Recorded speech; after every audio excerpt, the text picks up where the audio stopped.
From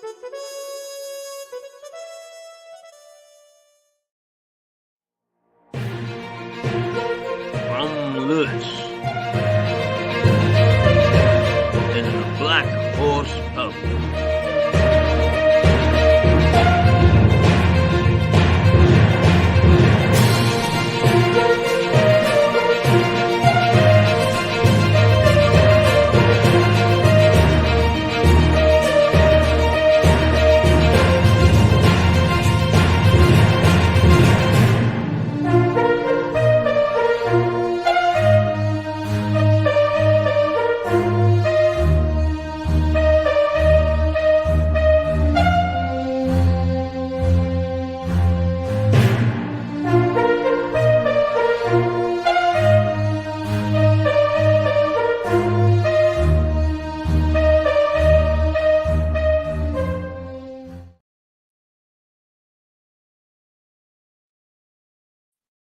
Well, good night, and it's 9, but we didn't sign off before until about 9:05, so we've taken 15 minutes to check on what's happening and what's where.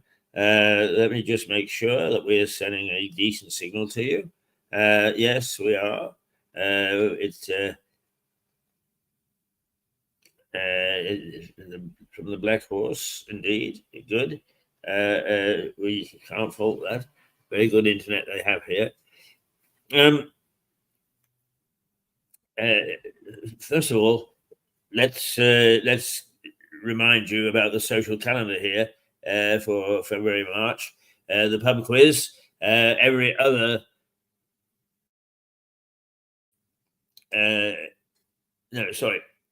Every second Sunday in each month. We've had 2. We had the one for January and the one for February, very, very well attended, in fact, overflowing. And there are 9, 10 left for the other 10 months of the year still to come. And you are very welcome, and it's a great night as pub quizzes go. Pretty damn good. A great Toastmaster, and also is 8 o'clock start. How better to spend a Sunday night, since all the good television now is in the morning, and normally Monday to Friday, and most of it emanates from the Black Horse. Who wants to spend Sunday night watching telly when you can go to a pub quiz? Okay, is not this coming week, but the week after we continue with coverage of the Six Nations with another round of matches. The clashes get tougher now. Let's see, England and Ireland are the only undefeated teams. All the others had lost 1, but by very small margins, with the exception of Italy this last Sunday. But even then, Italy are coming of age. They play some great rugby. It's just that their defences now need to be a bit more sophisticated against some very, very good sides. So there we go. That's the Six Nations, and that whenever it's about February and March, you can catch it at the Black Horse. And then the weekly feature, the Sunday lunch. A very good Sunday lunch it is. And it's getting better all the time. The chef is getting used to his surroundings. He's a new chef. He's getting used to his surroundings. He knows how best now to utilize the kitchen. The 1 or 2 little, and there were very little criticisms that I had. For instance, that the plates weren't that hot when served. I like my food very hot. Not everybody does. And that the portions are too big. Even though I have a child's portion, which is only billed as a child's portion. They don't have a senior portion, but we seniors are allowed to have the child's portion. But it's huge. It's huge. And I have to say to the girls, but he always gives me far too much, and it's a pity to see it waste. Will you get the smallest of the smallest Sunday lunches that you can? And they do, and Chef is not taking umbrage now when I ask for that. He provides it with gusto, and I thoroughly enjoy my Sunday lunch now here. Okay, that's we've done the social media bit now, and we can get on with some other things. I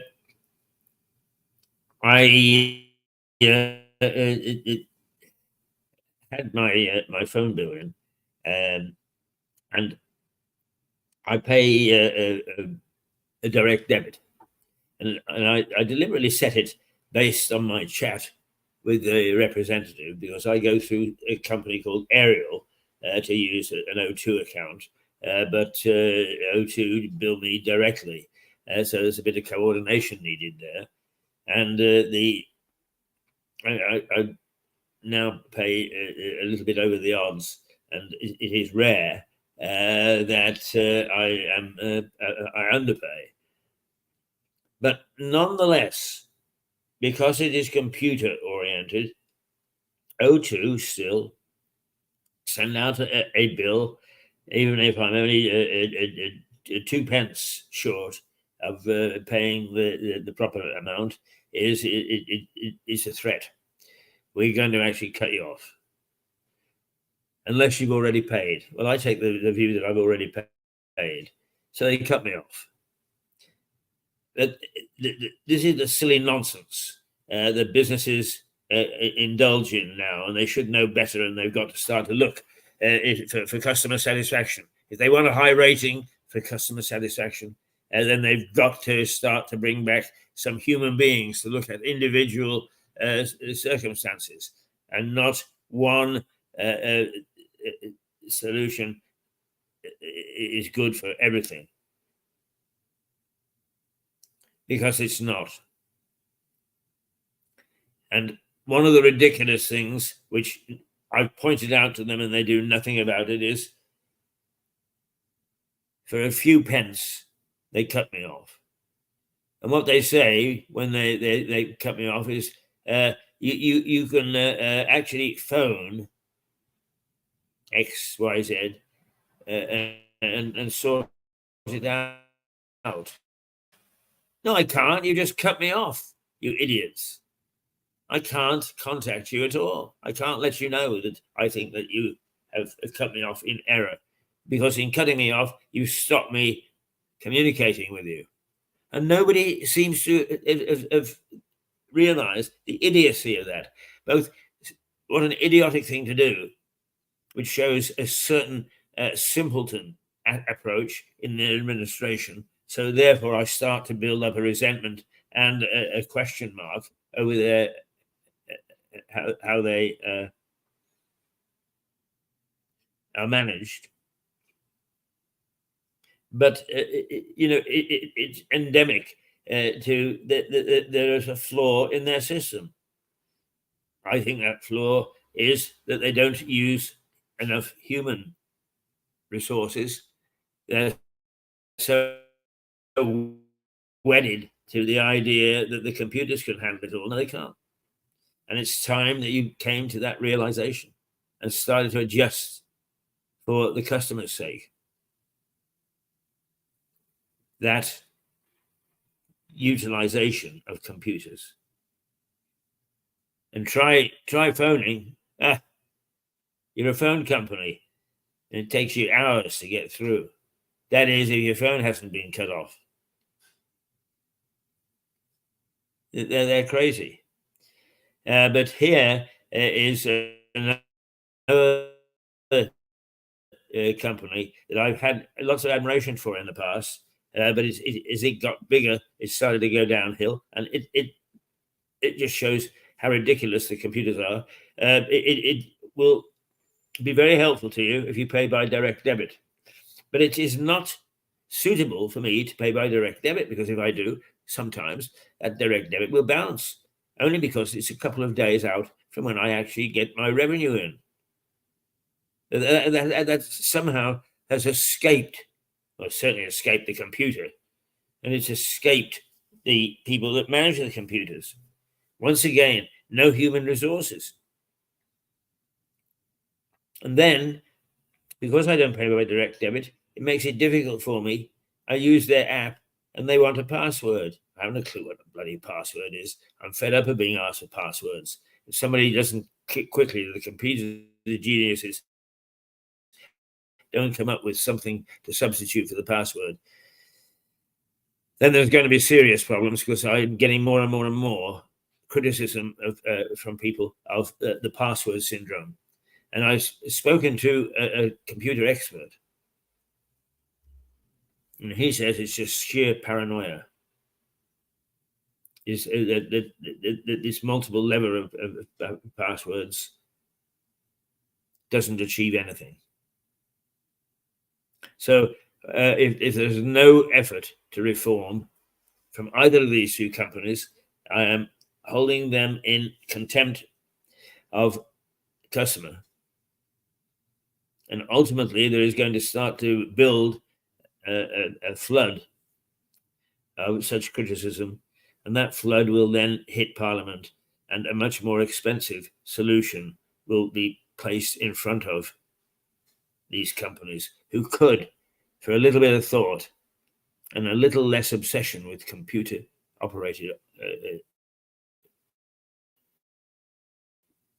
systems, could fix it with a little tweak and not put us all through misery.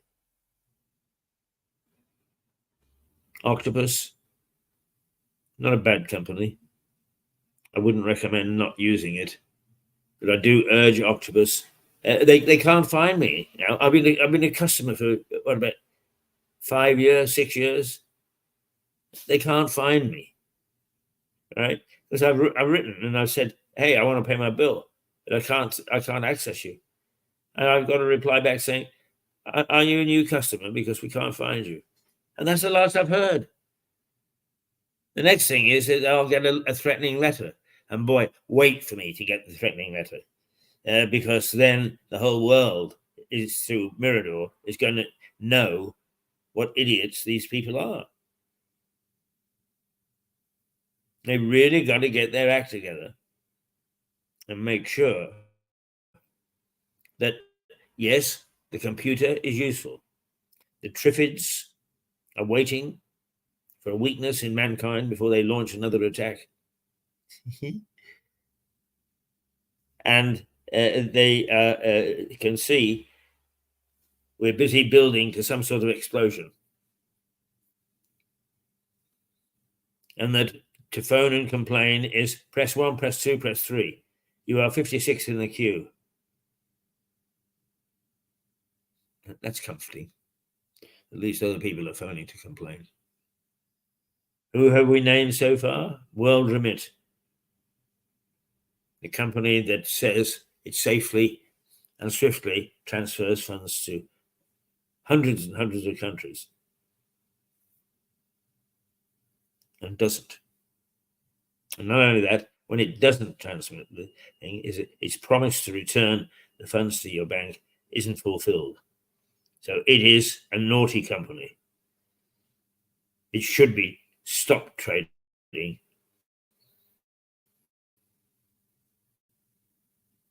And the second one is the local surgery, which is now so computer oriented that it's forgotten that it's just trying to serve patients. It needs to take a look at its systems. Nobody's taking a look to see what works and what doesn't work. Oh, we've come up with a solution. Boom. And that's it. Well, that's not good enough. It is not good enough by half.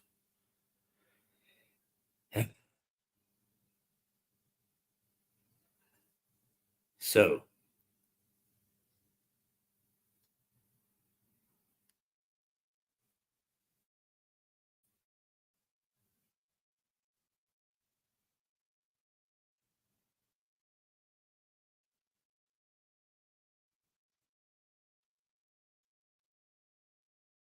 So those are my Triffiid rants. All right, let's. Okay, I'll be with you in a minute. Stuart has arrived, and what we're going to do is. Okay, I'll be with you in a minute.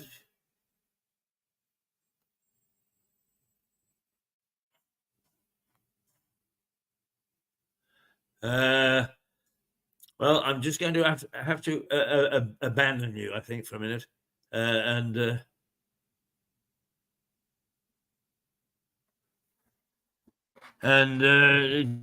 fulfill the video after I've let the old man.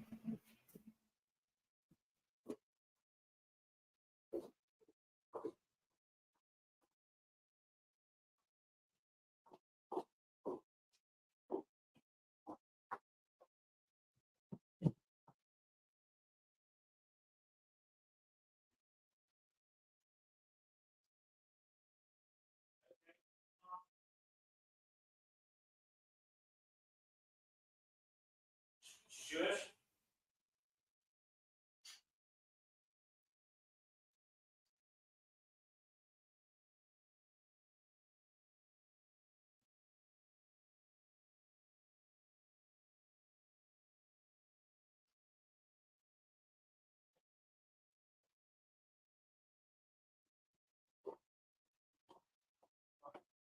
I'm going to be heard by thousands. Let me just get something on.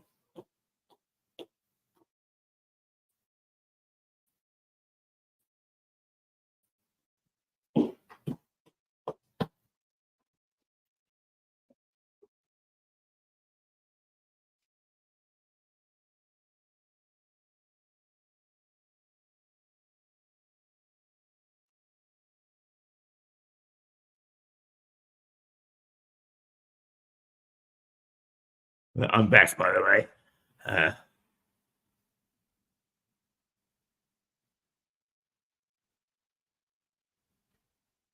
Let's look at the lost garden, because I'll give you a little update on that. Here we go.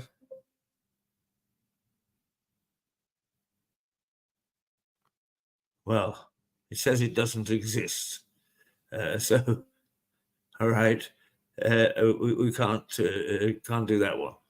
Let's see. Tall tales.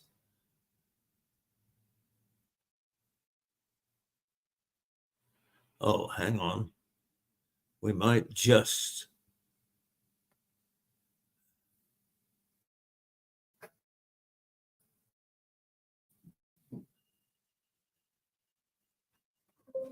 No, it's not there either.